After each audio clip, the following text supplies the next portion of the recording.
तो नमस्कार समस्त को। तो कौटू स्टार्ट करी जापारूनी किंतु जहाँ भी हूँ 681 पिला प्रति इनजस्टिस होची कहीं से सत्पथर अच्छा आम सपोर्ट करने निहाती आवश्यक। तो देखंतु पिला माने हिंदी पिलांकर केस अलगा थिला, संस्कृतर अलगा आउ पीटी पिलांकर अलगा। हिंदी पिलामानकर रिजल्ट भी आसी नथिला, तांकर जो डुअल लैंग्वेज को लेकिन इश्यू चलता से रिगार्डिंग होता। देन जज जज जहाँ भी देले डिसीजन जे तांकर प्रिलिम हो सेटा ठीक अच्छी। देन संस्कृत पिलांकर भी किसी खल प्रकृतिर लोक थिले जो माने कि देखिले एग्जाम भल होनी कहीं आमर एग्जाम होता मे रे देखिले एग्जाम भल होनी तेणु से मैंने तापर एग्जाम पर केसटा लगेदेले जे आमर भी प्रिलिम हो बोली। किंतु पीटी पिलांकर केस संपूर्ण अलगा। पीटी पिलांकर सबू किछि सरी सारी थिला है नोटिफिकेशन देखले किसी कहलेनी एग्जाम देले किसी कहलेनी है एनसर की बाहर किसी भी इश्यू नाला। कटअप फास्ट जो कटअप बाहर से भी किसी इश्यू नाला। देन डीवी रे भी किसी इश्यू नाला।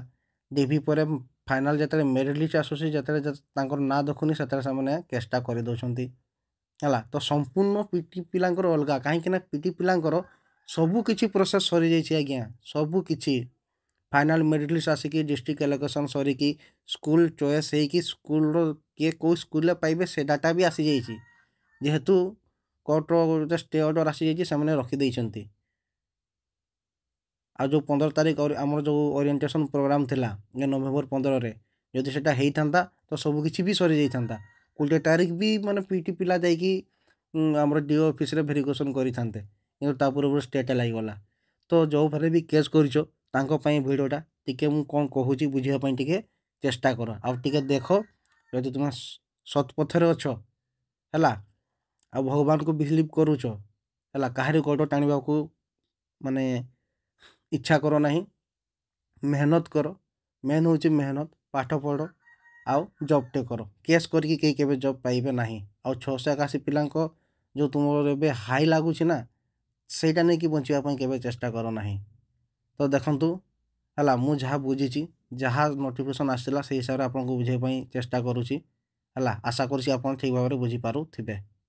तो सांग मैंने देख जो मैंने भी एग्जाम पर जिते भाविल कि मोर किसी हेनी तो कौन सी मत एग्जाम टाक कैंसल करके प्रिलिम लगी पड़।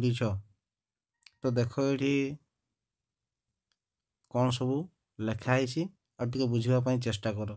तो जहाँ मुझे बुझी से तुमको बुझापी चेष्टा करी। तो देख ये कौन लिखाई it is qualifying in nature prelim exam will only be conducted for such post where number of valid application are more than 5 times the advertise vacancies.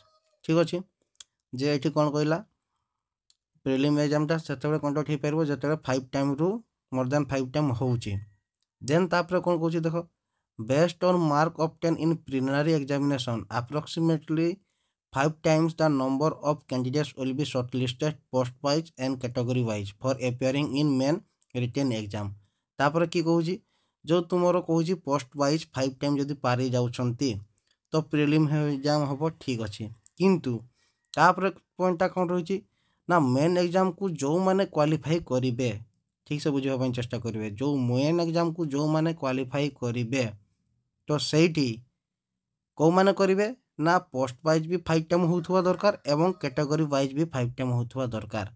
तो मोर ज्ञानी शिक्षक माने जो माने केस करिच तुम निहाती जानी जे केवल एससीपीसी पिला को छाड़ीदेले आउ जते भी सब पोस्ट रोची यूआर हो एसटी हो एससी हो कौन से कैटेगरी वाइज सी आमर पिला हो नथिले से ओएसएससी कौन एग्जाम कंडक्ट करिथिला मेन रो जते नोटिफिकेशन टी आसीथिला से नोटिफिकेशन भी आपको देखी से आपंकर किसी भी इश्यू है ना बरंच आहरी खुशी होउथलो पुणी इभेन एमती कि प्रिल न हो बोली तुमे रैली पाई भी जाउथलो।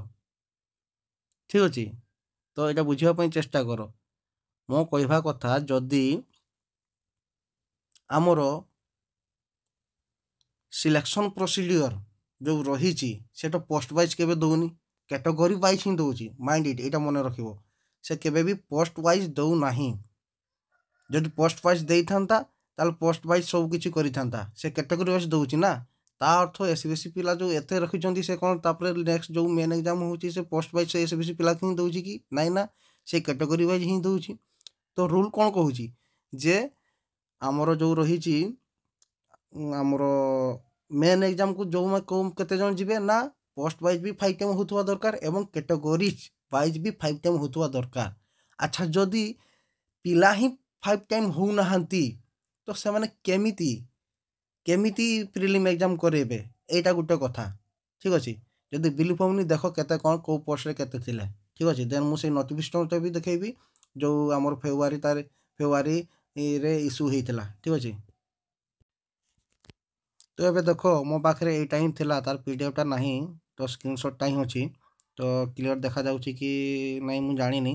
तो देखो एठी सब दे देछि हला, वैकेंसी वाइज एडवर्टाइजमेंट यूआर रो एतकी थिला किंतु 657 जोटा कि डायरेक्ट लिखि देछि लेस देन 5 टाइम्स हला। केवल एससीबीसी रो ही 76 टा पोस्ट थिला किंतु सेटा थिला 3208 माने पिला होचंती, तो सेटा पारे जाइछंती।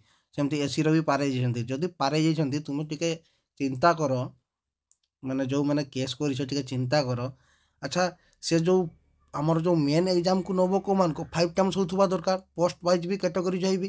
तो मतलब स्टार्टिंग रु ही तो हमर कैटेगरीज वाइज हो नहांती, से को हिसाब रे प्रीलिम एग्जाम करि थांता आज्ञा, को हिसाब रे करि थांता। माने निज स्वार्थ पई एते पिला को कष्ट दउछो कोन पई? 681 पिला से माने जेन्युइन रे मेहनत करी कि पाइछंती। देखो एटा प्रूफ देखो तुमे नै जे सेठी जहाँ लिखा है जहाँ मु बुझी सेटा तुमको कहूँ। आ बहुत पिला एटा एग्री करेंगे। सी आमको मन रख, सी आमको पोस्ट वाइज जॉब दौनी, से कैटेगरी वाइज जॉब दौची। एटा मु एग्री करुच्ची जे आमर पोस्ट वाइज हो जाउछंती, किंतु ता तल पॉइंट से कौन लिखी जे मेन एग्जाम को कौ माने जिबे जो माने प्रिलिम रे post wise and category wise 5 time होउतबे। तुमे देखो ना, एठी तो हमर 5 टाइम पिला हो ही नहांती।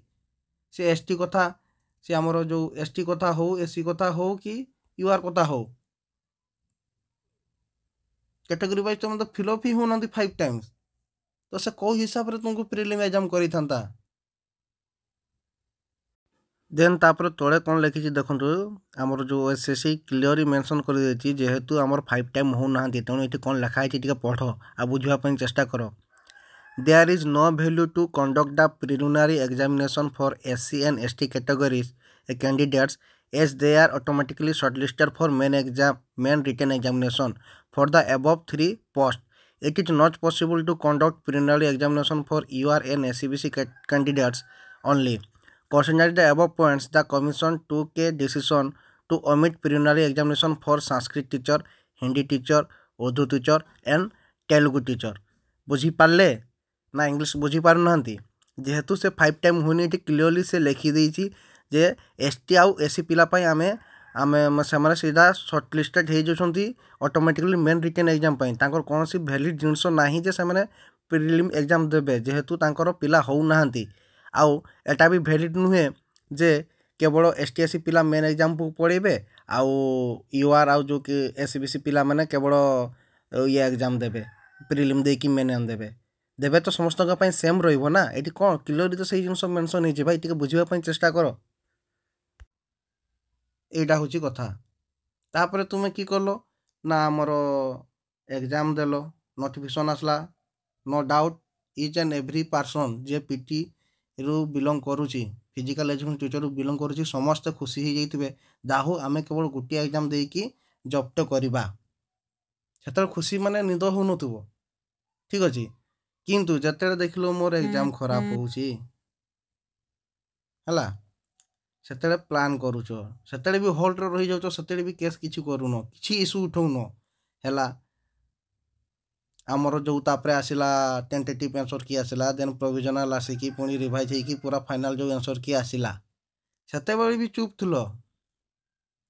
फाइनल जो कटअप आसीतिला सेते बेले भी चुप थुलो। ठीक अछि, डीवी रे लिस्ट आसिला तुमरो, डीवी को भी गलो, सेते बेले भी नो इशू। जते बेले फाइनल मेरिट लिस्ट ता देखि देलो जे मोर हो नाही, मोर होउनी माने मु काहाको हबाको देबिनी, ए मेंटालिटी नै कि जो तुमे हमरो फाइनाल जो आमर मेरिट लिस्ट आसला आई थिंक यही नवेम्बर 2 कि 3 आसला जिते देखीदेल तापर तुम डिस्कस कल किसी खल प्रकृतिर लोक डिस्कस कले देन केसटा केबे कले ना 6/11/2025 ठीक अच्छे। तो भाई सत्यटा को तुम्हें आक्सेप्ट करवा शिख, तुम्हें टीचर हम सत्यटा को आक्सेप्ट करवा शिख जे मोर हेलानी। आउ जो तुम्हें 4000 समथिंग पिला पकईथिले आमर पोस्ट टोटाल 681टा ही अच्छी से 681 पिला ही पाइबे 4000 पिला केबे भी पाइबे नहीं। जे जेन्युइनली मेहनत करथिबो से ही पाइबो। आ जो तुम्हें ये जो एग्जाम्पलटा सेट करुच या पर सबू एग्जाम रे प्रिलिम हम मेन हम और जो मैंने सपोर्ट करुच जो मैंने निजे जानिछ जे मु प्रिलिम हेले क्वालिफाई करि पारिबि कि नहीं विशेष करिकी यार और एसबीसी पिला कथा कहूँ करि पारिबि नहीं हैला जानिकी भी कौन मिस्टेकटा करुच भाई निज सब्जेक्ट पढ़ ना निज सब्जेक्ट एफर्ट दियो जबटे कर आगक तो बहुत एग्जाम आसूची आ जो मैंने प्रिलिम गुण गाउच एनवीएस दियो भाई केवीएस दियो ओएवीएस दियो हैं मत जहाँ रिपोर्ट मिलूँ एसएसडी रे भी से जो पिला माने क्वालिफाई कर मेन एग्जाम देइछंती से एलटीआर 90% पिला अछंती ताले तई तुम करलोनी हैं सेतले किछि इश्यू होनी भाई हैला जेते देखुच मोर होनी मु आ काहारी गोड़ टाणीबी ए प्रकृति टीचर रो प्रकृति नुहे हैला जो 681 पिलांकर तुम जो हाई नहीं कि तुम खुशी रे रहउछ ना एटा भगवान अछंती केबे भी सहीबेनी। मो घर तो सेमती शिक्षा दे ना जे तोर हेलानी बोली बा तोर तू सक्सेस होलनु बोली आ जहार सक्सेस जे माने हेइछंती ताकर गोड़ टाणीबा तुम घरे हुए तो सेटा शिक्षा दे पारुथिबे हैला। तो मु जहाँ भी ये आर्गुमेंट कली तो मो आर्गुमेंटटा ठीक अच्छी कि नहीं पिला माने कमेंट करके जनइबे मु खाली एटा ही जनइबार थिला कहीं सी आमको पोस्ट वाइज केवे भी जॉब दउनी से कैटेगरी वाइज दउची से कैटेगरी वाइज हिसाब रे पिला 5 टाइम हो नथिले से प्रिलिम एग्जाम को हिसाब रे करि थांता खाली एसबीसी पिलांकर प्रिलिम एग्जाम करि थांता कि नाइ ना आ जदि से पोस्ट वाइज तुम धर बसुछ ताले पोस्ट वाइज रे जो हमर एसबीसी पिला 3208 जन छथि से हिसाब रे तांको जॉब देलेनी पोस्ट वाइज कैटेगरी वाइज सेते कोन पई देखिले कोन पई देखुछ कैटेगरी वाइज पोस्ट वाइज दियो एठी तो तुम निजे देखुछ क्लियर देखुछ देखो क्लियर सबू अच्छी है तो ये जिनसा मुझे जनइबार थिला तो भाई मैंने सुधरी जाओ टीचर हम है एवं जो मन माने तुम जो मन मन प्रकृतिटा अच्छी से चेंज करो ना तुम जो टीचर हम तुम पिला को नहीं जाइए तुम पिला परफॉर्मेंस करनी तुम से जो मैंने थे सिलेक्शन कमिटी बस सहित तुम झगड़ा कर जे ना मो पिला भल करूला ये कलनी पुणी जाकि हाईकोर्ट केस कर तुम पिला को कि शिक्षा दब सत्य को एक्सेप्ट करो तुम प्राइम मोटिव एटा ही रख जे आम पाठ पढ़ू टीचरटे हेबू एटा रखनी जे आम केस करदे पाठ पढ़ू ये केस करदे आमर सबकि जीति जाऊँ चाकरीटे भी कर जाऊँ एटा केबे भी रखतुनी। तो मु ठीक कहली कि नहीं निहाती कमेंट माध्यम कमेंट करके जनइबे। रहुची जय फिजिकल एजुकेशन।